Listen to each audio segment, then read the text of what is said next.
Mesdames et Messieurs les députés, Monsieur le vice-président du Conseil régional, Madame la directrice générale de l'Agence régionale de santé, Monsieur le président de l'URAPI, Monsieur le président de l'UNAPI, cher Luc Gâteau. Tout d'abord, je voudrais vous dire ma grande joie d'être avec vous. Et je dis bien avec vous, Monsieur le Président, parce que je suis au milieu de vous. Je l'ai été déjà au dernier congrès de l'UNAPI et je le suis encore aujourd'hui pour vous affirmer ma détermination d'être avec vous et de construire ma politique publique avec vous et pour vous.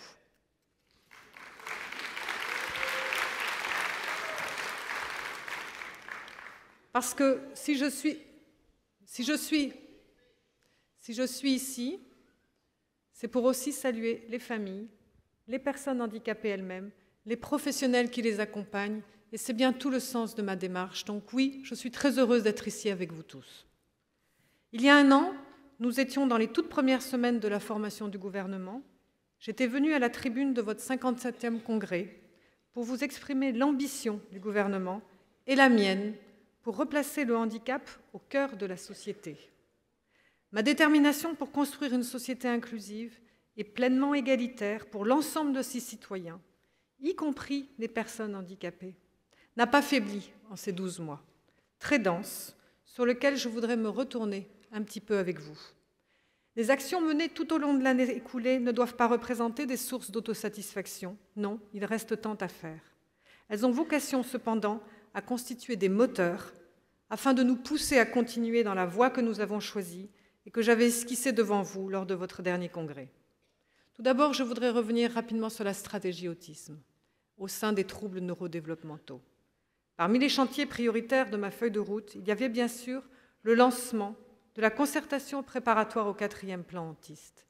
Au terme de 9 mois d'une concertation intense à laquelle l'UNAPI a activement participé, le Premier ministre a présenté le 6 avril dernier notre stratégie pour l'autisme au sein des troubles neurodéveloppementaux. Et je m'arrête sur ce mot concertation, parce que les associations y ont été pleinement représentées, et non seulement les associations, mais les personnes elles-mêmes en tant qu'autodéterminants de la politique qu'elles veulent choisir. L'ambition manifestée au travers de cette stratégie est immense. Elle consiste à ce que nous puissions enfin changer la donne pour les personnes avec autisme et des troubles neurodéveloppementaux et rattraper les meilleurs standards internationaux en ce domaine trop longtemps conflictuel. Il s'agit de relever le défi d'une meilleure prise en charge des personnes autistes afin de les accompagner, car c'est bien le maître mot, celui que vous avez prononcé, l'accompagnement, ainsi que leurs familles tout au long de leur parcours de vie. Il y a urgence. 700 000 personnes en France vivent avec un autisme, la moitié d'entre elles ont connu ou connaissent encore de ruptures de parcours, des déscolarisations, des ruptures de prise en charge. Pour répondre à ces besoins, à leurs besoins, la stratégie 2018-2022 souscrit 5 engagements. Le premier, et je pense qu'il est de taille, c'est remettre la science au cœur de la politique publique de l'autisme et doter la France d'une recherche d'excellence afin de mieux comprendre les troubles autistiques et aboutir à une prise en charge digne de ce nom. La production de savoir doit irriguer notre politique publique. De nouveaux outils seront déployés pour diffuser plus rapidement ces connaissances et un effort massif de formation de l'ensemble des professionnels, initial et continu, sera engagé afin de transformer celles des pratiques qui seraient obsolètes, et nous savons qu'il y en a encore. Le deuxième engagement est de rendre enfin possible, dès le repérage d'un trouble du développement, une intervention précoce, comme tout simplement elle est recommandée par la Haute Autorité de Santé depuis 2012.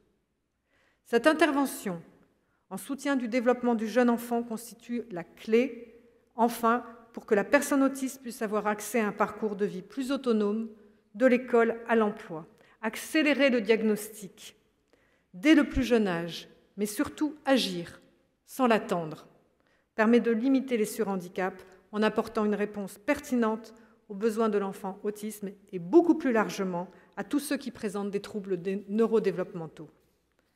Cette nouvelle stratégie prévoit de revoir en profondeur l'organisation du système de prise en charge pour organiser le recours à des professionnels à même d'effectuer le repérage précoce.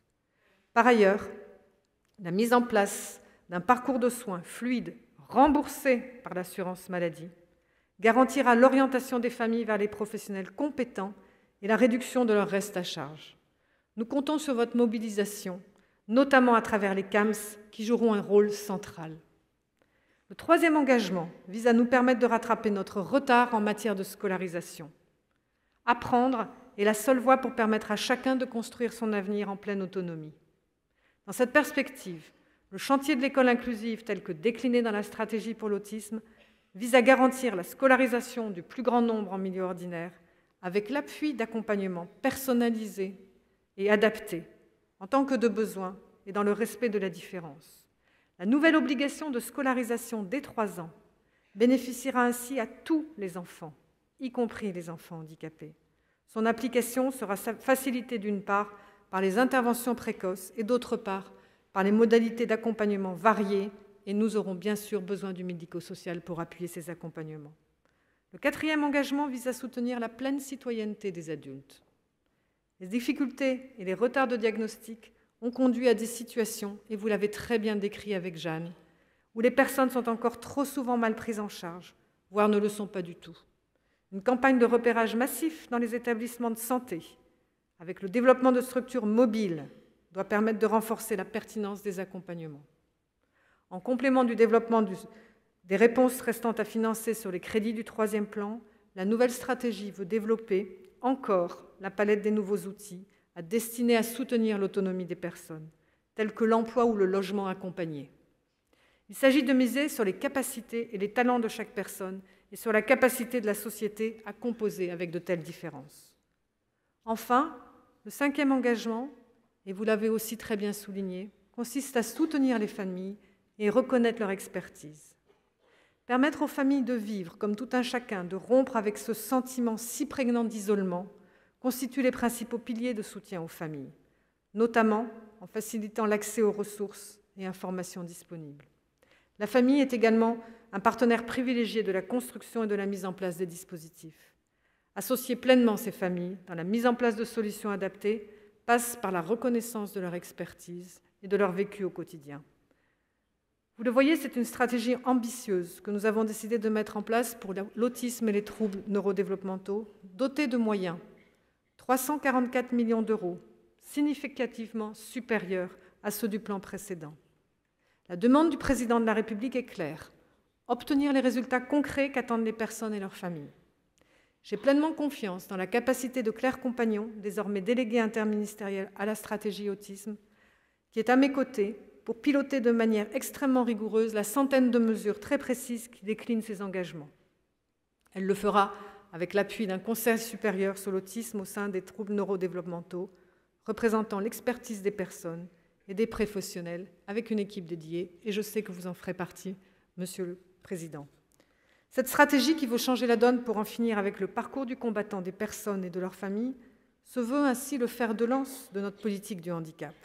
Elle intègre, comme l'ensemble de cette politique, une démarche de simplification de l'accès à leurs droits que je veux maintenant accélérer. J'avais déjà eu l'occasion de le pointer l'année dernière, la complexité des parcours des personnes handicapées et de leurs familles est encore beaucoup trop prégnante. J'avais alors dit que mon action chercherait à simplifier la vie quotidienne des personnes handicapées et de leurs familles, à lever les freins et les barrières d'accès aux dispositifs. Cela constitue toujours ma ligne de conduite. Un grand pas en faveur de cette simplification d'accès aux droits des personnes vient d'être fait au travers de la mission conduite par le député Adrien Taquet et le conseiller économique, social et environnemental Jean-François Serre. Les conclusions de leur mission, réunies dans le rapport « Plus simple la vie », viennent tout juste d'être présentées le 26 mai dernier au Premier ministre. La mise en œuvre de la centaine de mesures proposées doit bien sûr faire encore l'objet d'un travail d'instruction, des services et de concertation. Je veux d'ores et déjà saluer la méthodologie qui a guidé ce travail extrêmement nourri par vous tous. Ces propositions ont en effet été construites à partir des besoins des personnes. Plus de 10 000 témoignages de personnes handicapées, de proches, de professionnels, d'employeurs ont alimenté ces travaux pour permettre de construire ces mesures.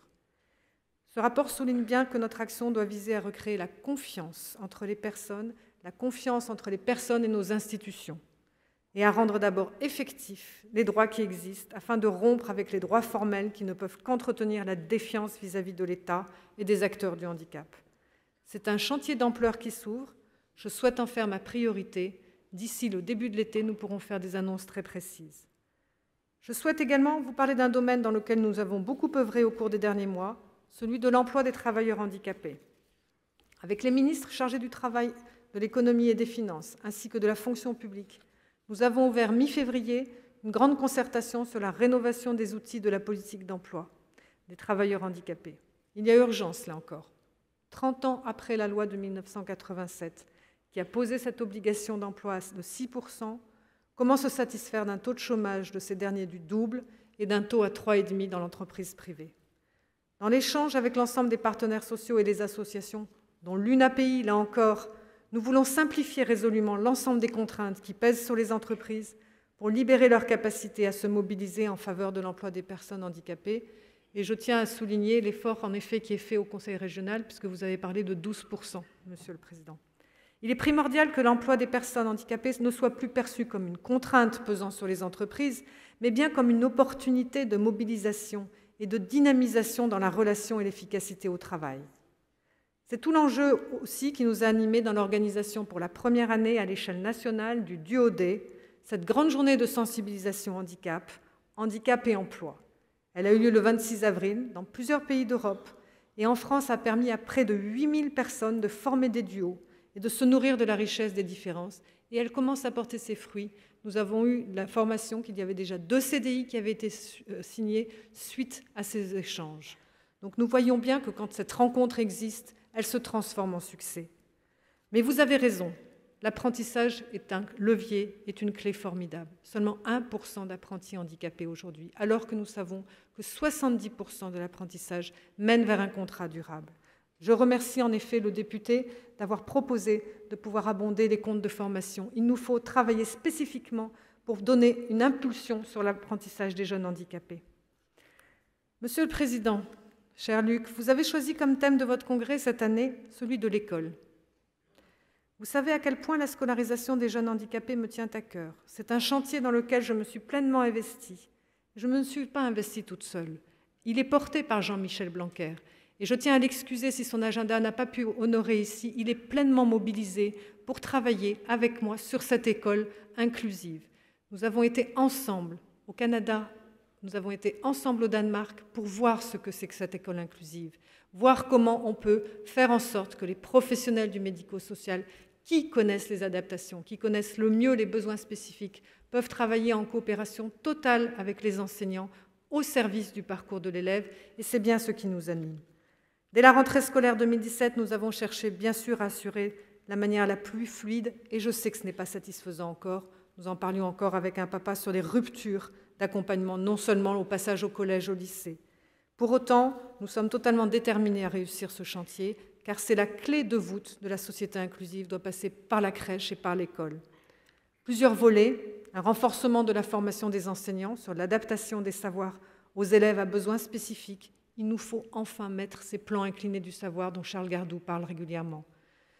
Il a mis à disposition de ressources spécialisées. Le site internet, la plateforme de ressources, tout ça va prendre vraiment une réalité sur l'année scolaire prochaine. L'assouplissement des modalités de recrutement des accompagnants et un plan de promotion de ce métier pour faire face aux difficultés et aux délais de recrutement.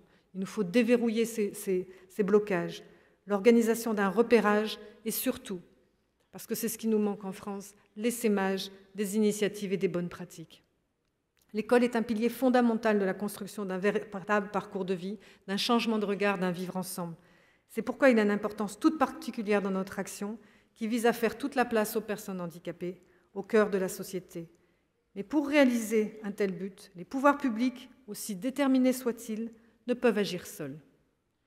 Ils doivent être soutenus par une mobilisation sans relâche de votre part, et je sais que dans ce grand mouvement de l'UNIPI, je peux compter sur cette mobilisation. La politique du handicap repose sur une responsabilité qui nous engage tous, État, collectivités, partenaires associatifs. L'UNAPI est une très grande fédération d'associations, la plus grande de France, née de l'expérience de parents mobilisés afin de leur permettre à leurs enfants d'accéder à l'éducation, au travail, à un hébergement adapté. C'est pour ça que votre fédération, pour moi, est un allié important, est un levier essentiel de la réussite pour l'action que je mène au nom du gouvernement. J'ai conscience que pour réaliser tous ces chantiers déjà lancés et menés, les actions futures, le soutien des personnes concernées est essentiel. Partir des besoins des personnes pour réaliser les politiques publiques n'a de sens que si ces mêmes personnes, en tant que premières concernées, sont capables d'aider à leur mise en œuvre concrète. Nous cherchons à construire une société de la mobilité sociale fondée sur l'émancipation des personnes. C'est pourquoi l'inclusion est au cœur du projet gouvernemental, comme l'a rappelé encore cette semaine le président de la République au cours du séminaire qui a réuni l'ensemble des membres du gouvernement. Sa détermination est intacte, je tiens vraiment à vous le rassurer. Vous avez parlé tout à l'heure de cette problématique du droit de vote. J'ai bien envie de vous dire que nous allons y arriver. Je mets tout en œuvre, toutes les expertises sont réunies aujourd'hui pour replacer totalement la personne dans sa pleine citoyenneté, car on ne nie pas le droit à l'éducation, donc nous devons absolument redonner le droit de pleine citoyenneté et droit de vote pour l'ensemble des personnes handicapées, l'ensemble des personnes vieillissantes. Il est absolument anormal que dans notre pays, plus de 300 000 personnes en soient encore privées. C'est le pilier même de l'identité de la personne. Vous pouvez compter sur ma détermination pour aboutir vraiment à cette mesure.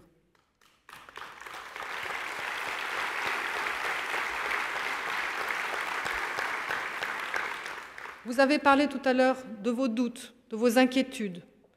Je pense que nous pouvons compter sur une administration aussi qui est déterminée. Alors oui, il y a encore des blocages, mais nous avons des territoires qui sont extrêmement agiles. Dans les Hauts-de-France, dans le Puy-de-Dôme, je parlais tout à l'heure avec un papa sur une vraie école inclusive au sein des Puy-de-Dôme. Nous avons des territoires sur lesquels nous pouvons nous appuyer pour en faire des pilotes, car nous devons travailler sur l'exemplarité de la preuve. C'est pour ça que je lance un appel à candidature, entre guillemets, de départements 100% inclusifs, où nous allons désiloter les problématiques, où nous allons pouvoir apporter de l'ingénierie aux associations, aux collectivités locales pour travailler enfin sur la fluidité du parcours. Nous avons déjà amorcé cette façon de travailler à travers la réponse accompagnée pour tous. Oui, ce n'est pas encore suffisant, mais cette habitude, ce changement culturel de travail partenarial est amorcé. Je veux l'amplifier et pour ça, j'ai besoin de vous. Donc nous pourrons faire un diagnostic ensemble sur les territoires qui vous paraissent les plus agiles selon votre connaissance des associations pour pouvoir embarquer par la preuve dans l'année qui vient que sur un département, nous pouvons travailler différemment. Donc vous comprenez bien qu'aujourd'hui, si je suis aussi devant vous, c'est bien pour vous réaffirmer l'ambition collective du gouvernement à travers tous les ministres. Et le rattachement au Premier ministre n'est pas anodin. Nous commençons vraiment à arriver à cette politique transversale. Je vous le répète, il n'y aura pas de grande loi sur le handicap.